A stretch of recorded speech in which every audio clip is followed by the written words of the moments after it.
منظور پشتین کے کامیاب power show نے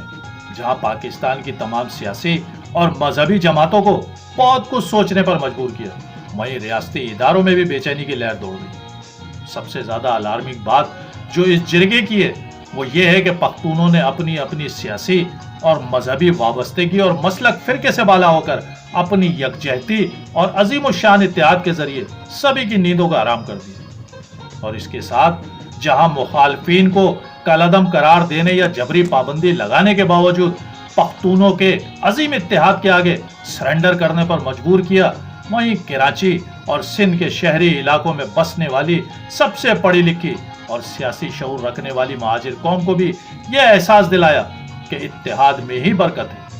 اگر تم منتشر اور منقسم رہو گے تو تمہارے حق پر ہی نہیں بلکہ تمہارے گھر اور شہر پر بھی بآسانی مہاجر دشمن طاقتیں قابض ہو جائیں گی۔ دیکھو کس طرح منظور پشتین نے ہر قسم کی سیاسی و مذہبی وابستگی رکھنے والے پختونوں، نظریاتی طور پر ایک دوسرے سے اختلافات رکھنے والے، قبائلی طور پر ایک دوسرے سے متصادم پختونوں کو ایک پلیٹ فارم پر یکجا کر کے دنیا کو حیران و پریشان کر دیا۔ تو کیا تم نہیں سمجھتے کہ آج جو تم پر سیاسی اور ریاستی جبر اور پابندیاں ہیں وہ تمہارے اپنے انتشار کی وجہ سے؟ کیا تم بھول گئے کہ ماضی میں تمہارے اسی عظیم الشان اتحاد کی وجہ سے گھبرا کر ہی دیگر قومیتوں نے شہر میں خود کو متحد اور منظم نہیں کیا تھا بلکہ مسلح بھی کیا تھا؟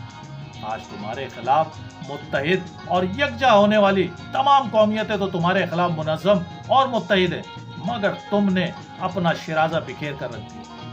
جس کا نتیجہ یہ نکلا کہ آج تم اپنے ہی شہر میں، اپنے ہی گلی محلوں میں اور اپنے ہی بازاروں میں اس قدر تنہا اور اجنبی ہو چکے ہو کہ کوئی بھی راہ چلتا جب تم پر ہاتھ اٹھاتا ہے تو تمہارے ساتھ کھڑے لوگ جو تمہارے اپنے ہیں وہ خاموش تماشائی بن کر صرف ویڈیو بنانے میں مصروف رہتے ہیں۔ جانتے ہو یہ وقت اور نوبت کیوں آئی؟